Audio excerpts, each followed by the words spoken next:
الحمد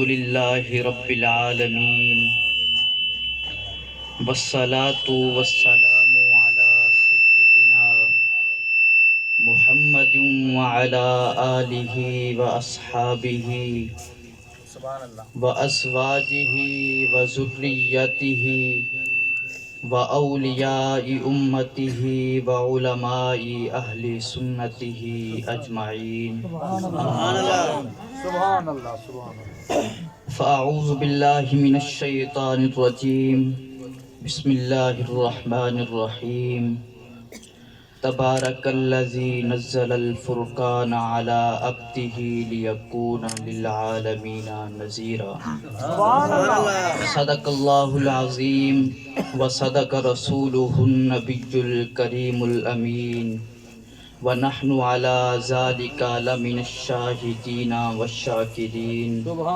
والحمد لله رب العالمين قال الله تبارك وتعالى في شان حبيبه ولبيبه مخبرا وآمرا إن الله وملائكته يصلون على النبي يا أيها الذين آمنوا صلوا عليه وسلموا تسليما اللهم صل على سيدنا ومولانا محمد وعلى آل سيدنا ومولانا محمد وبارك وسلم عليه الصلاة والسلام عليك يا سيدي يا رسول الله الصلاة والسلام عليك يا سيدي يا حبيب الله الصلاة والسلام عليك يا سيدي يا جد الحسن والحسين الصلاة والسلام عليك يا سيدي يا نبي الله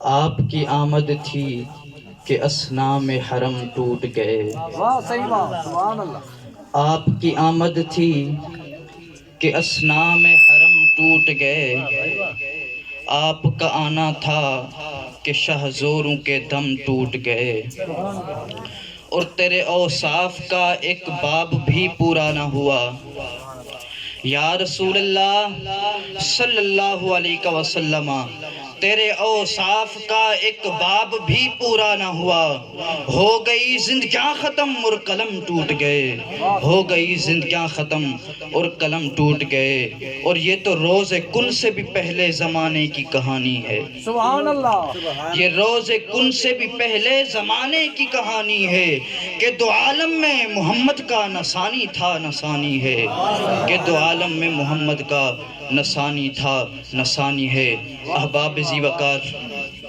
حضرت عائشہ صدیقہ رضی اللہ تعالی عنہ آپ روایت فرماتی ہیں کہ ایک مرتبہ سحری کا وقت تھا اور میں سوئی سے کچھ کپڑے سی رہی تھی فرماتی ہیں اچانک میرے ہاتھ سے سوئی گر گئی چونکہ سحری کا وقت تھا اندھیرا تھا اور فرماتی ہیں مجھے وہ سوئی نہ ملی اس اندھیرے کی وجہ سے وہ مجھے سوئی نہ ملی فرماتی ہیں اتنے میں نبی علیہ السلام تشریف فرما ہوئے اور آپ علیہ السلام کا آنا تھا آپ فرماتی ہیں خدا کی قسم جیسے نبی علیہ السلام تشریف لائے آپ کا چہرہ انور اس قدر چمک اور دمک رہا تھا اس قدر منور تھا اس قدر روشن تھا کہ آپ فرماتی ہیں خدا کی قسم آپ کے چہرہ انور کی روشنی کی وجہ سے مجھے زمین پر پڑی سوئی مل گئی زمین پر پڑی سوئی مل گئی فرماتی ہیں میں نے اس وقت عرض کی یا رسول اللہ صلی اللہ علیہ وسلم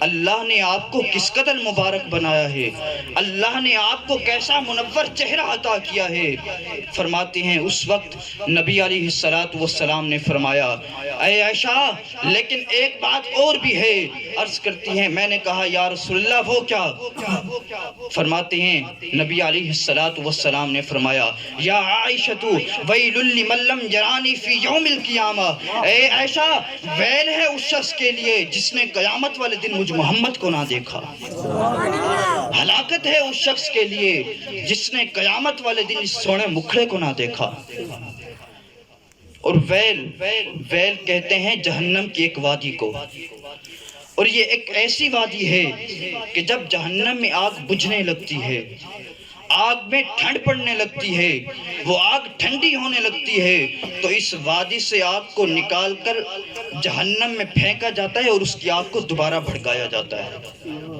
یہ کیسی وادی ہے؟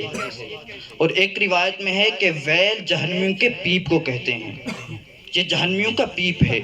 اور نبی علیہ السلام نے فرمایا یا عائشہ ویل لمن لم یرانی فی یوم القیامہ، اے عائشہ ویل ہے اس شخص کے لیے جس نے قیامت والے دن مجھ محمد کو نہ دیکھا۔ سبحان اللہ سبحان فرماتی ہیں میں نے عرض کی یا رسول اللہ صلی اللہ علیہ وسلم ایسے بد نصیب لوگ کون ہوں گے، ایسے بد نصیب لوگ کون ہوں گے جو قیامت والے دن بھی آپ کو نہ دیکھ سکیں گے؟ فرماتی ہیں اس وقت نبی علیہ السلام نے فرمایا اے عائشہ یہ وہ لوگ ہوں گے جنہوں نے دنیا میں مجھ پر درود نہ پڑھا ہوگا۔ جب ان کے سامنے دنیا میں میرا ذکر کیا گیا ہو، میرا نام لیا گیا ہو اور انہوں نے مجھ پر درود نہ پڑھا ہوگا، اے عائشہ یہ وہ لوگ ہوں گے۔ ایک مرتبہ بلند آواز سے درود پاک کا نذرانہ پیش فرمائیں۔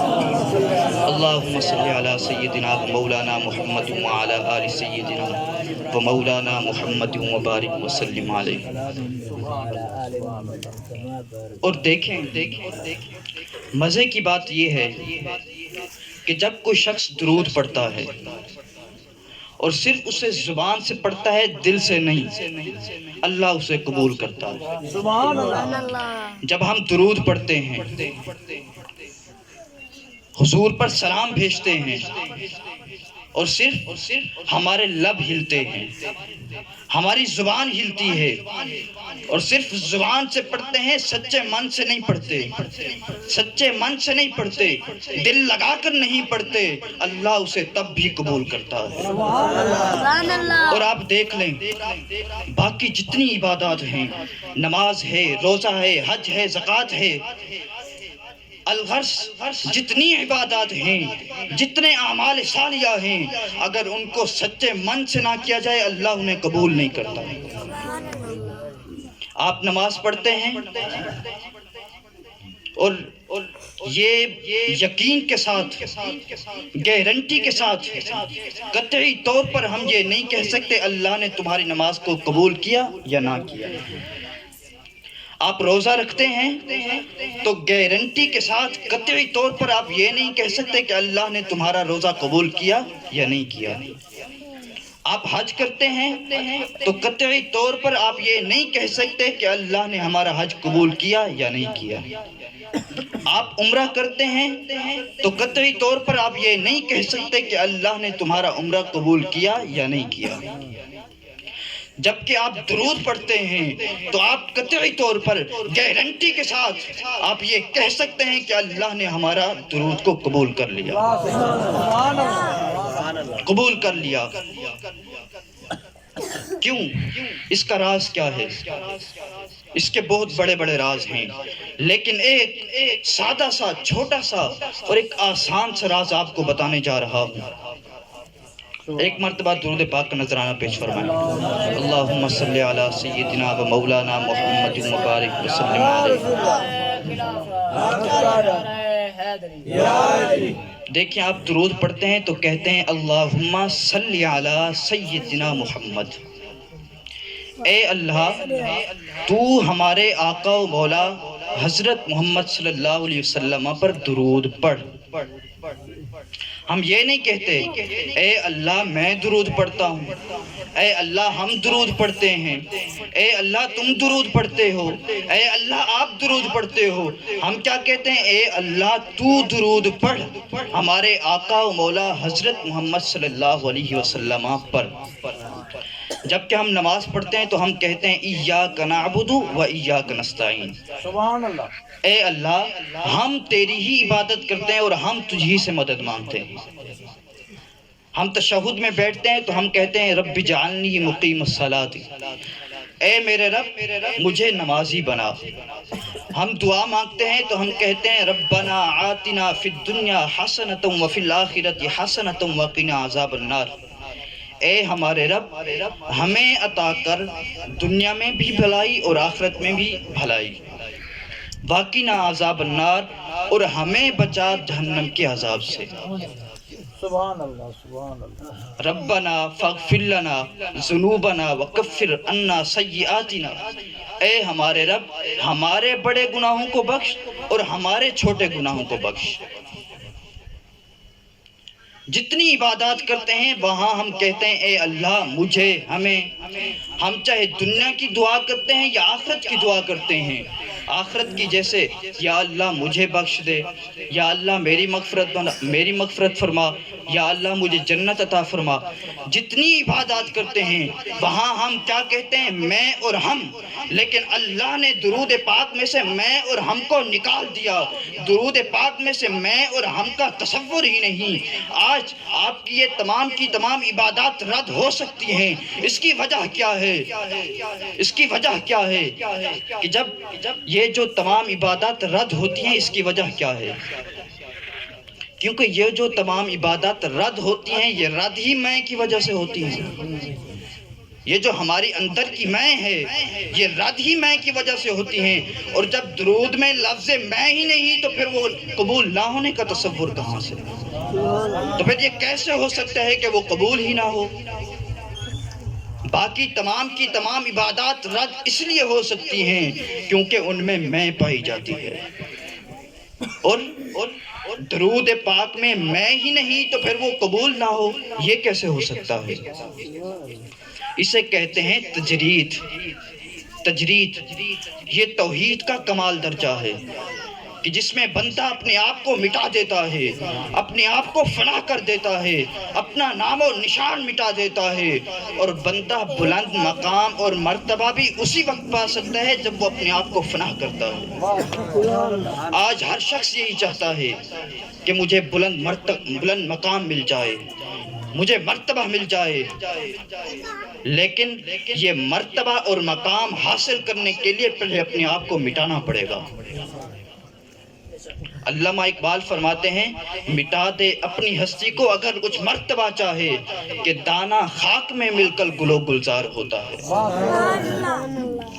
آپ فرماتے ہیں اے شخص، اے انسان، اگر تو بلند مرتبہ حاصل کرنا چاہتا ہے، اگر تو مقام حاصل کرنا چاہتا ہے تو پہلے اپنے آپ کو فنا کر، اپنے آپ کو فنا کر۔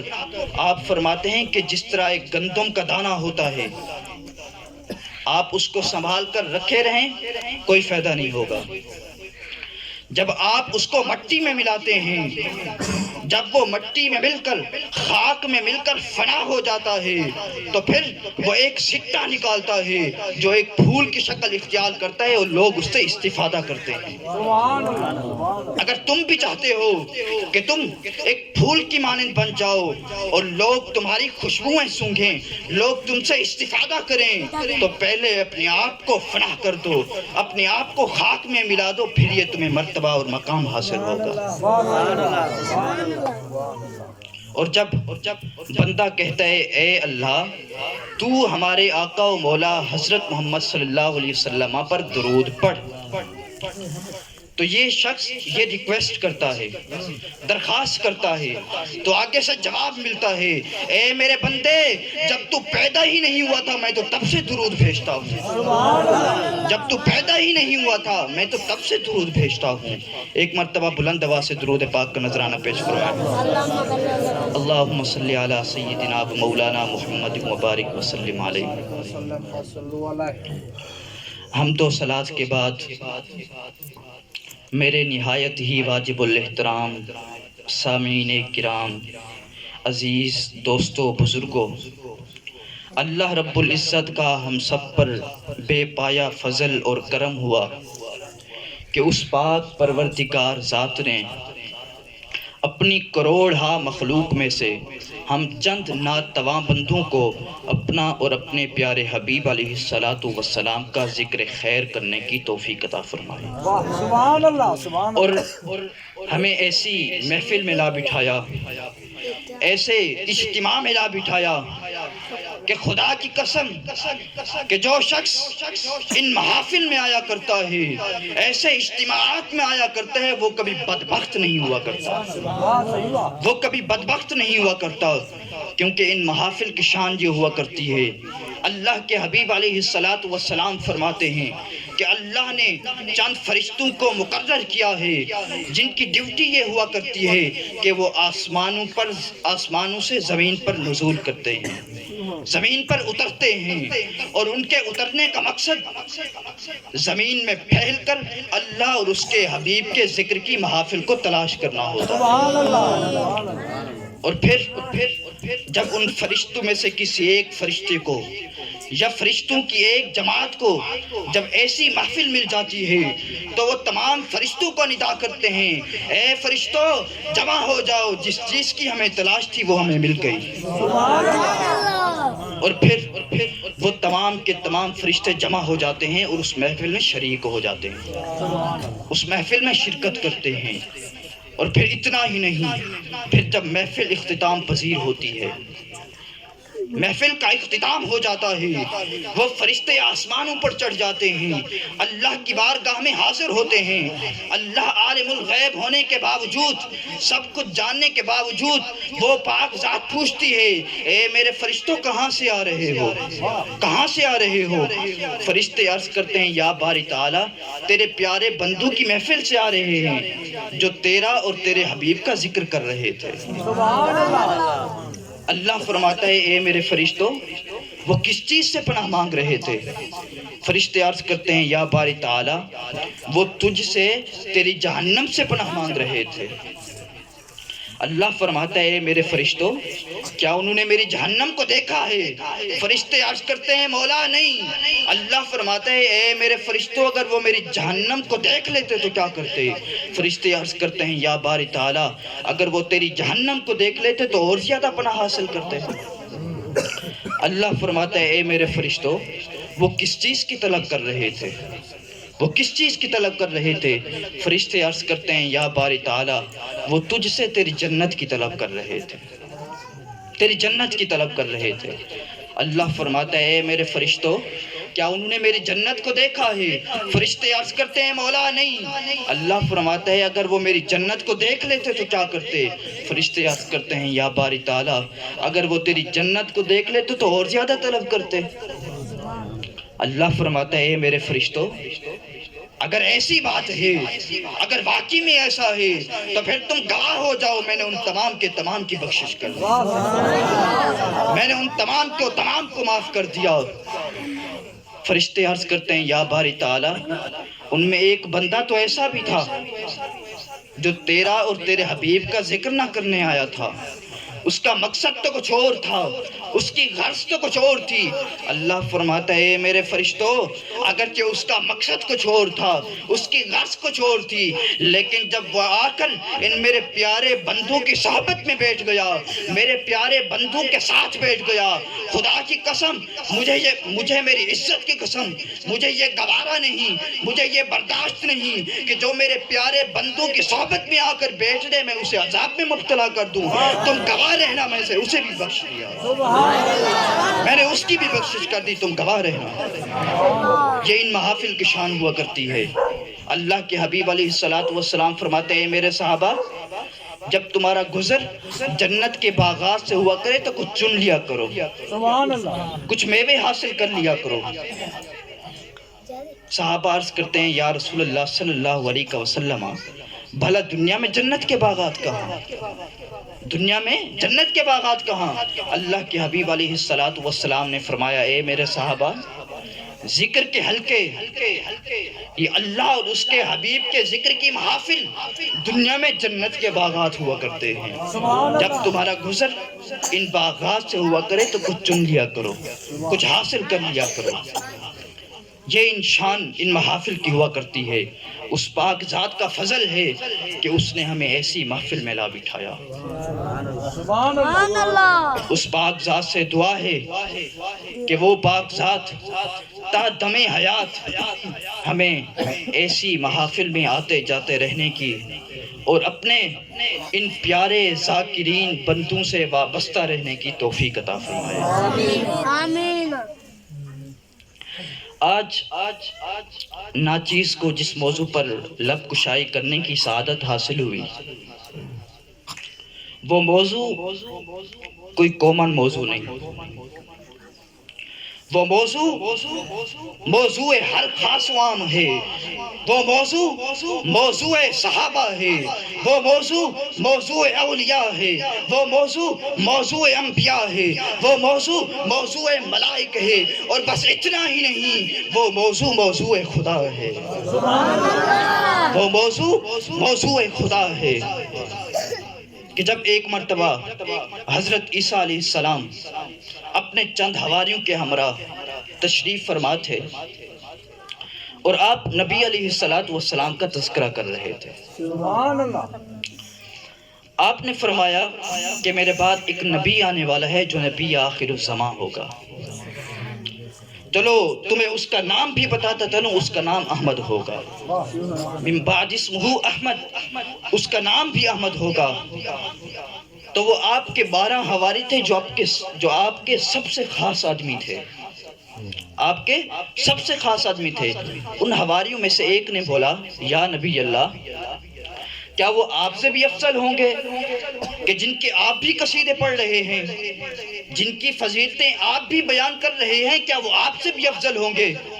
حضرت عیسیٰ علیہ السلام نے بڑا پیارا جواب دیا، آپ نے فرمایا کہ تم افضل ہونے کی بات کرتے ہو، اگر ابن مریم کو ان کے جوتوں کے تسمے کھولنے کی سعادت حاصل ہو جائے تو یہ بھی مقدر کی بات ہے، تم افضل ہونے کی بات کرتے ہو، خدا کی قسم اگر ابن مریم کو اس نبی آخر الزمان کے جوتوں کے تسمے کھولنے کی سعادت حاصل ہو جائے تو یہ بھی مقدر کی بات ہے، اور تم افضل ہونے کی بات کرتے ہو۔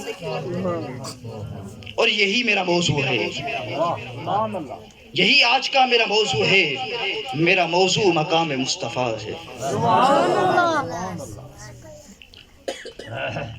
عاجز نے آپ حضرات کے سامنے اللہ تعالیٰ کے پاک کلام میں سے سورۃ الفرقان کی ایک آیت تلاوت کرنے کا شرف حاصل کیا۔ اللہ رب العزت سے دعا ہے کہ وہ پاک ذات مجھے اس کا صحیح مفہوم بیان کرنے کی توفیق عطا فرمائے۔ اللہ نے قرآن پاک میں ارشاد فرمایا، تبارک الذی نزل الفرقان علی عبدہ لیکون للعالمین نذیرا۔ سبحان اللہ، سبحان اللہ، بابرکت ذات ہے وہ ذات، عظمت والی ذات ہے وہ ذات، نزل الفرقان، جس نے نازل کیا فرقان کو، علی عبدہ، اپنے خاص بندے پر، لیکون للعالمین نذیرا، تاکہ وہ ہو جائے عالمین کو ڈر سنانے والا۔ سبحان اللہ، سبحان اللہ، اب اس آیت میں اللہ نے سورۃ الفرقان کا آغاز لفظ تبارکہ سے فرمایا، سبحان اللہ، سبحان اللہ، لفظ تبارکہ سے۔ کیوں؟ کیونکہ لفظ تبارکہ باب تفاعل ہے، اور باب تفاعل کا یہ خاصہ ہے کہ وہ ابتدا کے لیے آتا ہے، اس لیے مولا نے یہاں سورۃ الفرقان کا آغاز لفظ تبارکہ سے فرمایا۔ سبحان اللہ، سبحان اللہ، آگے فرمایا، نزل الفرقان، جس نے نازل کیا فرقان کو۔ فرقان کہتے ہیں حق اور باطل کے درمیان فرق کرنے والا، فرق کرنے والا۔ اور یہاں فرقان سے مراد قرآن کریم ہے، سبحان اللہ، سبحان اللہ، یعنی کہ قرآن کریم ایسی کتاب ہے، ایسا کلام الہی ہے جو حق اور باطل کے درمیان فرق کر دیتا ہے، سبحان اللہ، سبحان اللہ، حق اور باطل کے درمیان فرق کر دیتا ہے۔ اور آگے فرمایا، علی عبدہ، اپنے خاص بندے پر، یعنی رسول اللہ صلی اللہ علیہ وسلم پر۔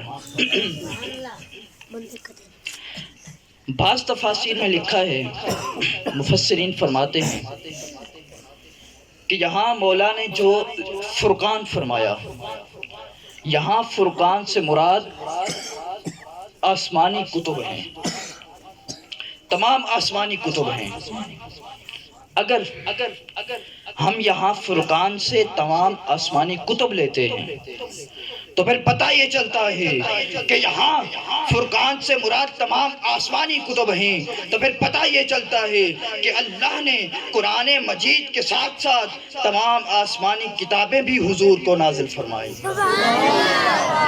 قرآن کریم کے ساتھ ساتھ اللہ نے رسول اللہ کو تمام آسمانی کتابوں کا بھی علم دیا۔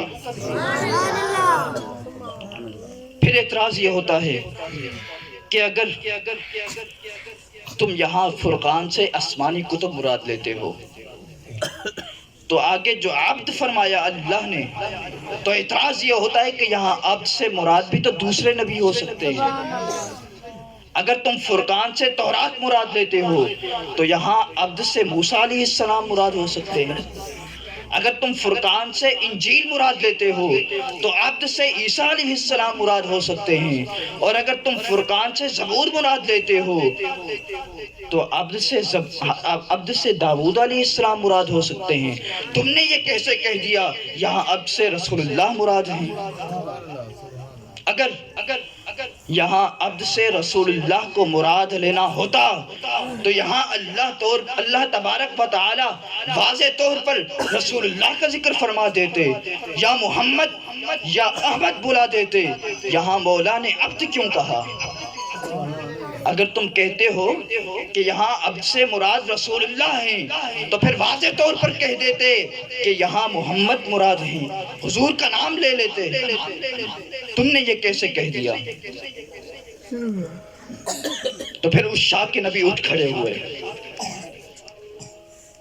عاشقان نبی اٹھ کھڑے ہوئے اور انہوں نے کہا، اے منکرین علوم رسول، اے میرے نبی کے علم کو محدود جاننے والوں، سن لو، میرے آقا میرے نبی کا علم محدود نہیں، میرے نبی کا علم لامحدود ہے۔ اور صرف اتنا ہی نہیں کہ اللہ نے قرآن کریم کے ساتھ ساتھ رسول اللہ کو تمام آسمانی کتب دی، اتنا ہی نہیں بلکہ اللہ نے اس کے علاوہ رسول اللہ کو بہت کچھ دیا، بہت کچھ دیا۔ سبحان اللہ، سبحان اللہ۔ حضرت ابو زید رضی اللہ تعالی عنہ آپ فرماتے ہیں کہ ایک مرتبہ نبی علیہ السلام نے ہمیں فجر کی نماز پڑھائی اور اس کے بعد منبر پر تشریف لے گئے اور ہمیں خطاب فرمایا، خطبہ دیا، یہاں تک کہ ظہر کی نماز کا ٹائم ہو گیا۔ حضور نے ظہر کی نماز پڑھائی، پھر منبر پر تشریف لے گئے، یہاں تک کہ عصر کی نماز کا ٹائم ہو گیا۔ حضور نے عصر کی نماز پڑھائی، پھر منبر پر تشریف لے گئے، یہاں تک کہ مغرب ہو گئی، سورج غروب ہو گیا۔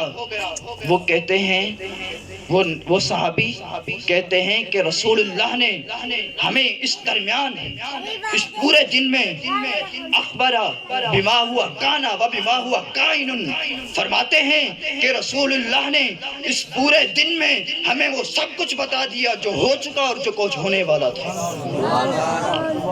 اور حضرت عمر فرماتے ہیں، قام فینا رسول اللہ صلی اللہ علیہ وسلم، حضرت عمر فاروق آپ فرماتے ہیں ایک مرتبہ نبی علیہ السلام ہمارے درمیان قیام فرمایا اور نبی علیہ السلام نے ہمیں وہ سب بتایا جو آدم علیہ السلام کی پیدائش سے لے کر جو کچھ آج تک ہوا اور آج سے لے کر قیامت تک اور قیامت کے آگے جنتیوں کے جنت میں جانے تک، دوزیوں کے دوزخ میں جانے تک رسول اللہ نے ہمیں سب کچھ بتا دیا۔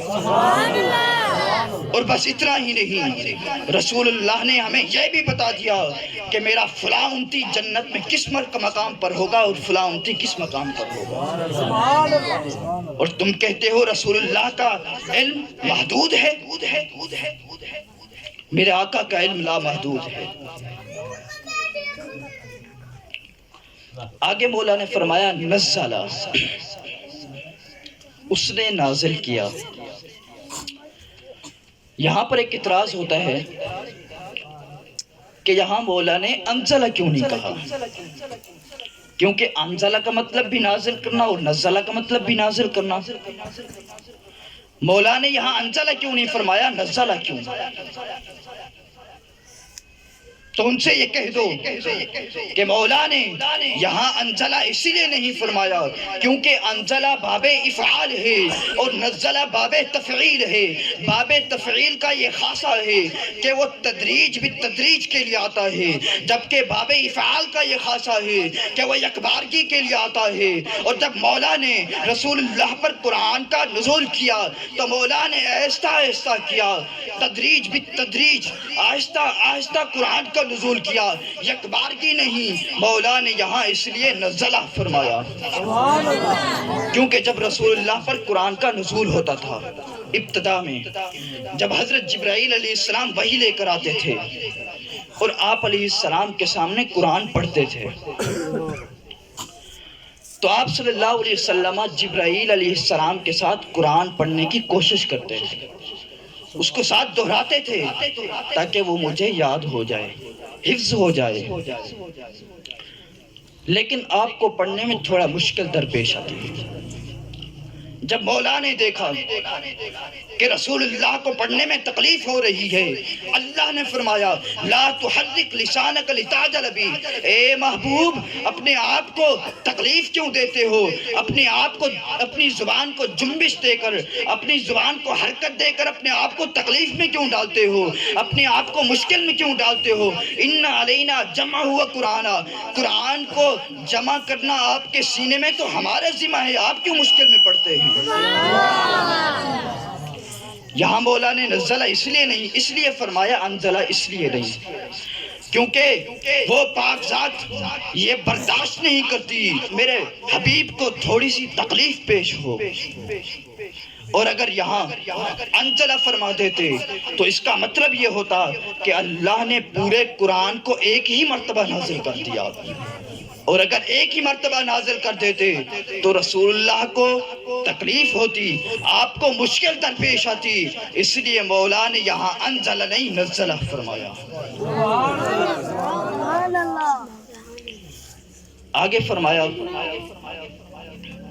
وہاں پر مولا نے فرمایا علی عبدہ. وہ اعتراض کیا تھا نا انہوں نے کہ یہاں مولا نے اگر رسول اللہ کو مراد لینا تھا تو واضح طور پر ذکر کر دیتے، تو ان کو یہ کہہ دو کہ اگر وہ پاک ذات یہاں عبد کی جگہ محمد الرسول اللہ کہہ دیتی تو اس میں فصاحت اور بلاغت نہ رہتی.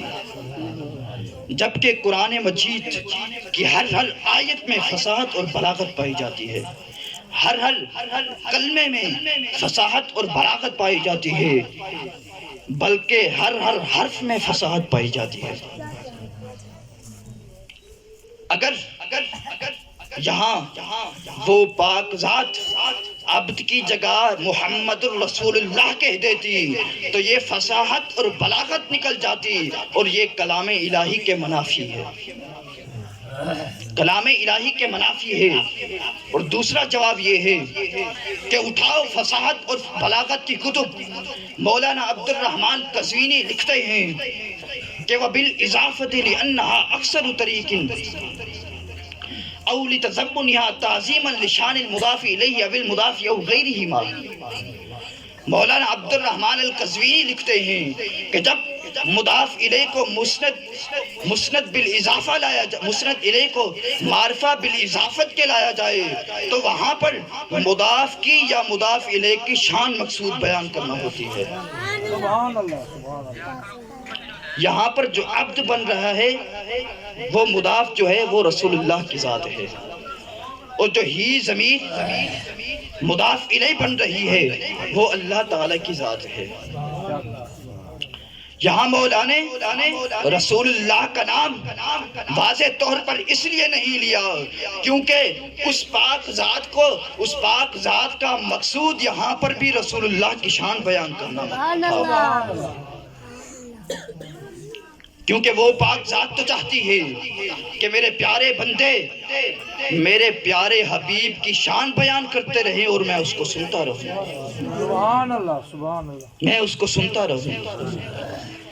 آگے مولا نے فرمایا لِيَكُونَ لِلْعَالَمِينَ نَذِيرًا.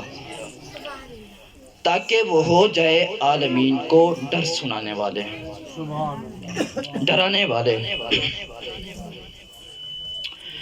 یہاں مولا نے عالمین فرمایا اور فرمایا آگے فرمایا نذیر، ڈرانے والے۔ تو مطلب یہ ہوتا ہے کہ اگر رسول اللہ صلی اللہ علیہ وسلم عالمین کو ڈرانے والے ہیں تو عالمین کے نبی اور رسول بھی ہیں۔ سبحان اللہ۔ اور یہاں مولا نے نذیر فرمایا کیونکہ نذیر صفت مشبہ کا صیغہ ہے، اور صفت مشبہ میں جو صفت ہوتی ہے وہ دائمی ہوتی ہے، جبکہ اس میں فاعل میں جو صفت ہوتی ہے وہ عارضی ہوتی ہے۔ یہاں مولا ناظر بھی فرما سکتا تھا، یہاں مولا نے ناظر نہیں بلکہ نذیر فرمایا کیونکہ نذیر صفت مشبہ کا صیغہ ہے، اور صفت مشبہ میں جو صفت پائی جاتی ہے وہ صفت دائمی ہوتی ہے۔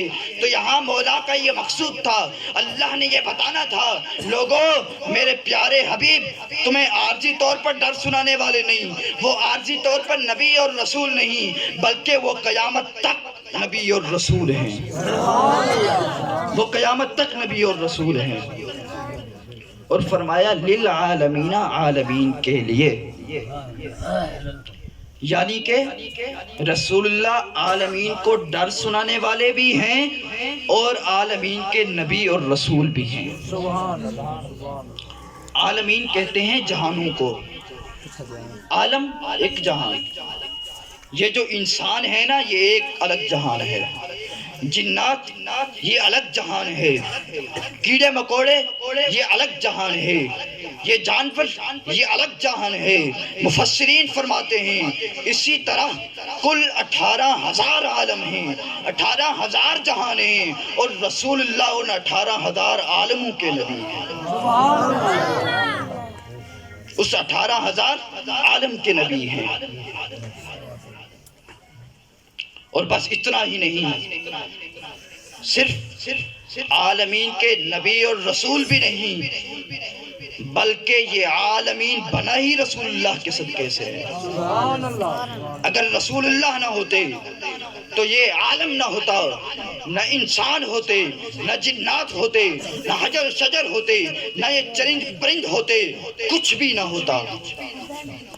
کیونکہ حدیث قدسی ہے، اللہ فرماتا ہے کہ میرے محبوب لولاک لما خلقت الاخلاق، اے پیارے حبیب اگر میرا مقصود اگر آپ نہ ہوتے تو میں اس مخلوق کو تخلیق ہی نہ کرتا۔ سبحان اللہ۔ اور مخلوق صرف ہمیں ہی نہیں کہتے، صرف انسانوں کو ہی نہیں کہتے بلکہ مخلوق ہر وہ چیز ہے جسے اللہ نے پیدا کیا ہے، سبحان اللہ۔ چاہے وہ انسان ہوں یا جنات ہوں، یہ مٹی، ہوا، پانی، زمین، یہ سب کچھ اللہ نے پیدا کیا ہے اور یہ سب کچھ مخلوق کہلاتی ہے۔ اور مولا نے فرمایا لولاک لما خلقت الاخلاق، اے پیارے حبیب اگر آپ نہ ہوتے تو میں اس مخلوق کو تخلیق ہی نہ کرتا، مخلوق کو تخلیق ہی نہ کرتا۔ حضرت آدم علیہ السلام کی جب تخلیق ہوئی، سبحان اللہ سبحان اللہ۔ جب اللہ تعالیٰ نے آدم علیہ السلام کو پیدا فرمایا تو اللہ نے فرشتوں کو حکم دیا کہ اے میرے فرشتوں آدم کو سجدہ کرو، آدم کو سجدہ کرو۔ اور اس کا ذکر قرآن پاک میں ہے وَإِذْ قُلْنَا لِلْمَلَائِكَةِ اسْجُدُوا لِآدَمَ فَسَجَدُوا إِلَّا إِبْلِيسَ، جب اللہ نے فرشتوں سے کہا اے میرے فرشتوں آدم کو سجدہ کرو تو تمام کے تمام نے سجدہ کیا سوائے ابلیس کے، سوائے اس شیطان کے، اس نے سجدہ نہ کیا۔ آپ دیکھیں ظاہری طور پر اگر دیکھا جائے تو وہ آدم علیہ السلام کو سجدہ تھا، وہ تعظیم، وہ جو تعظیمی سجدہ کیا گیا تھا، وہ جو آدم علیہ السلام کو یہ فضیلت دی گئی، بظاہر یہ آدم علیہ السلام کو جو فضیلت دی گئی تو یہ آپ کے علم کے سبب ہے، لیکن اگر حقیقت دیکھا جائے، حقیقت یہ ہے کہ آدم علیہ السلام کو جو یہ فضیلت ملی، آپ کو جو یہ مقام ملا کہ فرشتوں نے آپ کو سجدہ کیا، یہ اس وجہ سے تھا کیونکہ آپ کی پشت میں نور نبی تھا۔ سبحان اللہ، سبحان اللہ۔ وہ جو آپ کی پشت میں رسول اللہ کا نور تھا، اس نور کی وجہ سے حضرت آدم کو یہ فضیلت ملی۔ یہ رسول اللہ کا مقام ہے کہ حضرت آدم جو نبی ہیں، تمام انسانوں کے باپ ہیں، انہیں بھی جو یہ فضیلت ملی رسول اللہ کے صدقے سے ملی۔ اور اس سے یہ بھی پتہ چلتا ہے کہ رسول اللہ صلی اللہ علیہ وسلم سب سے پہلے ہیں کہ جب آدم بھی نہ تھے، زمین و آسمان نہ تھے، کچھ بھی نہ تھا، رسول اللہ اس وقت بھی موجود تھے، اس وقت بھی موجود تھے۔ اللہ نے قرآن پاک میں ارشاد فرمایا وَإِنَّا مِن شِيعَتِهِ لَإِبْرَاهِيمَ، سبحان اللہ، سبحان اللہ۔ کہ بے شک ابراہیم علیہ السلام دین نوح پر تھے۔ ابراہیم علیہ السلام نوح علیہ السلام کے دین پر تھے، یعنی کہ ابراہیم علیہ السلام جو دین لے کر آئے، یہ وہی دین تھا جو نوح علیہ السلام کا دین تھا۔ سبحان اللہ۔ لیکن بعض تفاسیر میں لکھا ہے، مفسرین فرماتے ہیں کہ یہاں مولا نے جو شیعتی ہی فرمایا، یہاں جو ہی ضمیر مجرور متصل ہے، یہ یہاں جو مجرور متصل مضاف الیہ بن رہا ہے، اس کا مضاف الیہ نوح علیہ السلام نہیں بلکہ نبی کریم صلی اللہ علیہ وسلم ہے۔ سبحان اللہ، سبحان اللہ۔ یعنی کہ ابراہیم علیہ السلام جو دین لے کر آئے، وہ دین نہیں تھا جو نوح علیہ السلام کا دین تھا، بلکہ وہ دین تھا جو دین نبی تھا، جو رسول اللہ کا دین تھا۔ ابراہیم علیہ السلام بھی وہ دین لے کر آئے۔ آج ہم یہ کہتے ہیں کہ رسول اللہ جو دین لے کر آئے وہ دین ابراہیمی ہے، وہ دین ابراہیمی ہے، لیکن حقیقت یہ ہے کہ جو نبی علیہ السلام دین لے کر آئے وہ دین ابراہیمی نہیں، بلکہ جو ابراہیم علیہ السلام دین لے کر آئے وہ دین نبی ہے، وہ دین محمدی ہے۔ سبحان اللہ، سبحان اللہ۔ اب دیکھیں اللہ نے ایک ایک حرف میں رسول اللہ کی شان بیان کی ہے، سبحان اللہ۔ بس دیکھنے والی نگاہیں چاہیے، غور و تدبر کی ضرورت ہے۔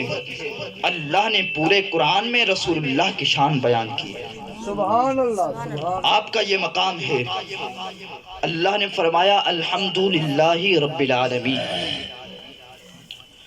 تمام تعریفیں اللہ کے لیے ہیں جو تمام جہانوں کو پالنے والا ہے، جو تمام جہانوں کا رب ہے۔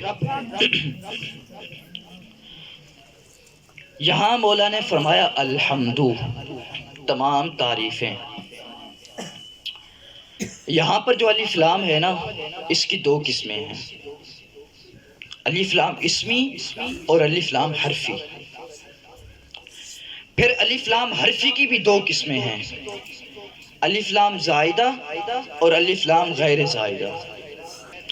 اسی طرح جو الف لام زائدہ ہے اس کی بھی چار قسمیں ہیں، الف لام جنسی، الف لام استغراقی، الف لام عہد ذہنی اور الف لام عہد خارجی۔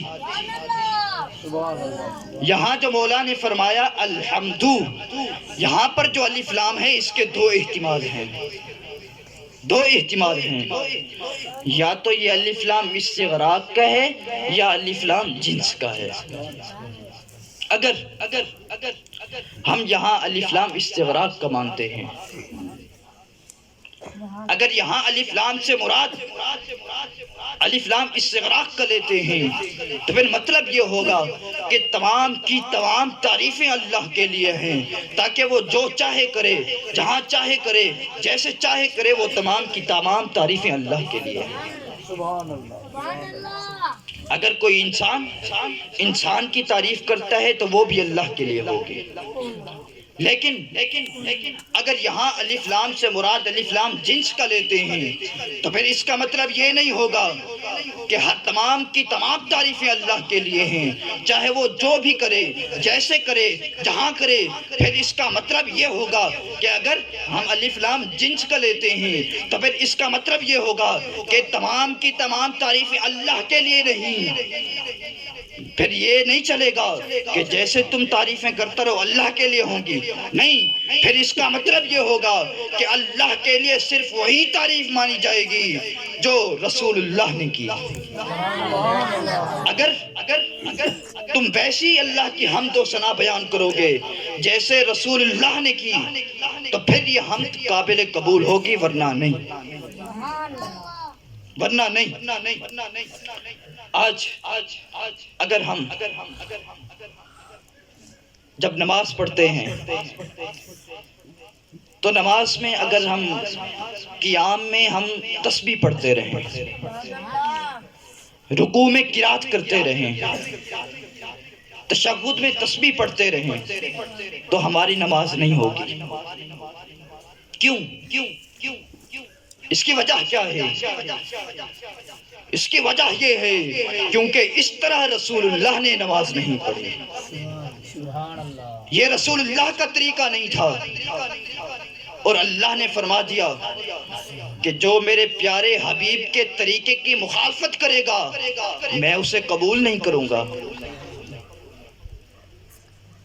ہم یہ نہیں کہہ سکتے کہ ہم رسول اللہ کی مثل نماز پڑھ سکتے ہیں، رسول اللہ کی مثل عبادات کر سکتے ہیں، کیونکہ جب رسول اللہ نے صوم وصال رکھنا شروع کر دیا، پے در پے روز رکھنے شروع کیے، تو صحابہ نے آپ کو صوم وصال رکھتے ہوئے دیکھا تو صحابہ نے بھی صوم وصال شروع کر دیا، لیکن صحابہ کمزور ہوتے جا رہے تھے، ان کی حالت بگڑتی جا رہی تھی۔ جب رسول اللہ نے صحابہ کی یہ حالت دیکھی، آپ نے فرمایا اے میرے صحابہ کیا ماجرا ہے، یہ کیا حالت بنا رکھی ہے؟ صحابہ نے عرض کی یا رسول اللہ صلی اللہ علیہ وسلم، ہم نے آپ کو صوم وصال رکھتے ہوئے دیکھا تو ہم نے بھی شروع کر دیا۔ تو رسول اللہ صلی اللہ علیہ وسلم جلال میں آگئے، آپ نے فرمایا ایکم مثلی، تم میں سے میری مثل کون ہے؟ یطعمنی ربی ویسقینی، مجھے تو میرا رب کھلاتا اور پلاتا ہے، تم میں سے میری مثل کون ہے کہ تم نے بھی صوم وصال رکھنا شروع کر دی ہے؟ یہ حقیقت ہے کہ ہم رسول اللہ کی طرح نماز نہیں پڑھ سکتے، مگر یہاں مولا نے یہ بتا دیا کہ تم میرے حبیب کی طرح نماز نہیں پڑھ سکتے، یہ حقیقت ہے، مگر جو طریقہ رسول اللہ نے بتایا ہے اگر تم اس کی مخالفت کرو گے میں قبول نہیں کروں گا، میں قبول نہیں کروں گا۔ اللہ نے فرمایا قل هو اللہ احد، اے محبوب فرما دیجئے اللہ ایک ہے، اللہ صمد، اللہ بے نیاز ہے۔ یہاں مولا نے لفظ قل فرمایا، لفظ قل، اور یہاں بتانا یہ مقصود ہے کہ اے لوگو سن لو، اللہ ایک ہے، اس میں تو کوئی شک نہیں۔ اور یہاں مولا نے قل فرما کر یہ بتا دیا اے لوگو اگر تم نے کہا کہ اللہ ایک ہے تم مومن نہیں، کیونکہ اس طرح یہودی بھی تو کہتے ہیں اللہ ایک ہے، عیسائی بھی تو کہتے ہیں اللہ ایک ہے، لیکن وہ مومن نہیں۔ اور یہاں اللہ تبارک و تعالی نے لفظ کل فرما کر بتا دیا لوگو اگر تم نے کہا اللہ ایک ہے تو میں نہیں مانوں گا، یہ نہیں چلے گا۔ سبحان اللہ۔ اے اللہ پھر تو نے قل کیوں کہا؟ تو اللہ فرماتا ہے اے میرے بندو میں نے لفظ قل اس لیے فرمایا کیونکہ جب تم رسول اللہ کی بات مان کر یہ کہو گے اللہ ایک ہے تب میں مانوں گا۔ اگر تم نے ایسے کہا اللہ ایک ہے نہیں مانوں گا، لیکن اگر تم نے رسول اللہ کی بات مان کر آپ کی اتباع کر کے آپ کی پیروی کر کے کہا اللہ ایک ہے تب میں مانوں گا۔ سبحان اللہ۔ کیونکہ مومن ہونے کے لیے یہ بھی شرط ہے کہ یہ ماننے کے ساتھ ساتھ کہ اللہ ایک ہے، رسول اللہ کو بھی ماننا ہے، رسول اللہ کو بھی ماننا ہے۔ یہ میرے آقا کا مقام ہے، آپ کی یہ شان ہے، بس ضرورت اس امر کی ہے کہ حضور کی شان اور آپ کا مقام سمجھتے ہوئے آپ کی اتباع کی جائے، آپ کی اطاعت اور فرما برداری کی جائے، اس کا بھی بہت بڑا انعام ہے۔ اللہ نے قرآن میں فرمایا من یطع الرسول فقد اطاع اللہ، کہ جس نے رسول اللہ کی اطاعت کی گویا اس نے اللہ کی اطاعت کی۔ حضرت موسیٰ علیہ السلام کے دور میں جب فرعون نے خدائی دعویٰ کیا، جب فرعون نے کہا کہ میں خدا ہوں، تو جو اس کے ماننے والے تھے ان میں ایک شخص تھا جو بہت بڑا نقال تھا۔ نقال یعنی ناقل، نقلیں اتارنے والا، اور یہاں نقال اس لیے کہا کیونکہ نقال اس میں مبالغہ کا صیغہ ہے، اور اس میں مبالغہ جو ہوتا ہے وہ زیادتی کے لیے آتا ہے، یعنی وہ بہت بڑا نقال تھا، وہ جس کی جیسے چاہتا نقل کر دیتا۔ تو جو فرعون کو ماننے والے تھے انہوں نے ایک مرتبہ اس نقال سے کہا کہ ایک مرتبہ تو موسیٰ علیہ السلام کی نقل اتار کے تو دکھا۔ اس نے کہا ٹھیک ہے لیکن مجھے کچھ مہلت دو۔ اسے مہلت دے دی گئی۔ جب اس کی تیاری مکمل ہوئی اس نے موسیٰ علیہ السلام جیسے کپڑے سلوائے، ان کا جیسا عصا بنوایا۔ جب اس کی تیاری مکمل ہو گئی تو وہ کوہ طور پر چڑھ گیا، جہاں موسیٰ علیہ السلام جس پہاڑ پر چڑھ کر موسیٰ علیہ السلام واعظ و نصیحت کرتے تھے اس پہاڑ پر چڑھ گیا۔ لوگ جمع ہو گئے کہ آج دیکھتے ہیں کہ یہ جو بہت بڑا نقال ہے موسیٰ علیہ السلام کی نقل اتارنے والا ہے۔ جب وہ شخص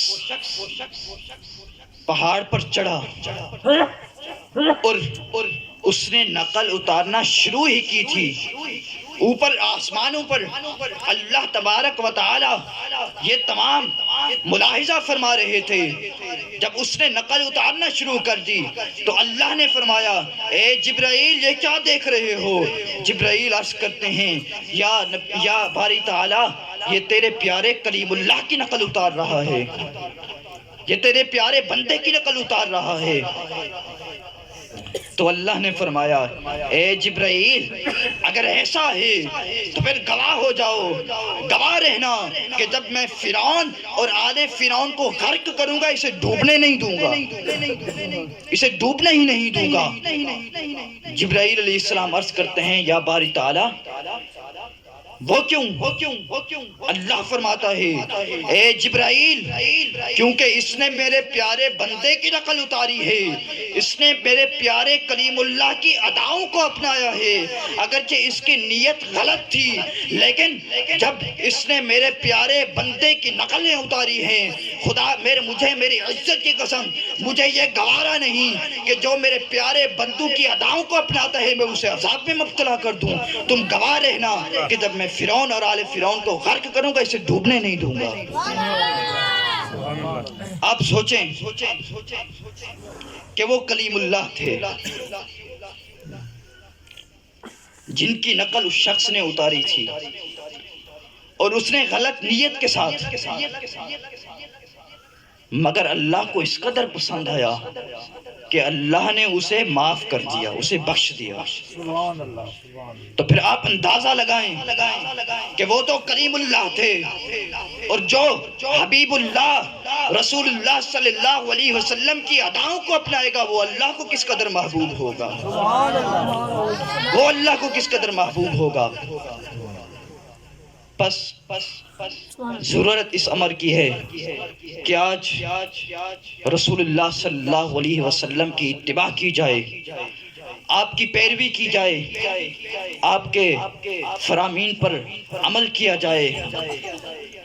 اللہ تعالیٰ سے دعا ہے کہ وہ پاک ذات جو کچھ کہا گیا سنا گیا اس پر عمل کرنے کی توفیق عطا فرمائے۔ اب میں اپنی تقریر کا اختتام اس شعر سے کروں گا کہ کی محمد سے وفا تو نے تو ہم تیرے ہیں، کی محمد سے وفا تو نے تو ہم تیرے ہیں، یہ جہاں چیز ہے کیا لوح و قلم تیرے ہیں، وما توفیقی الا باللہ۔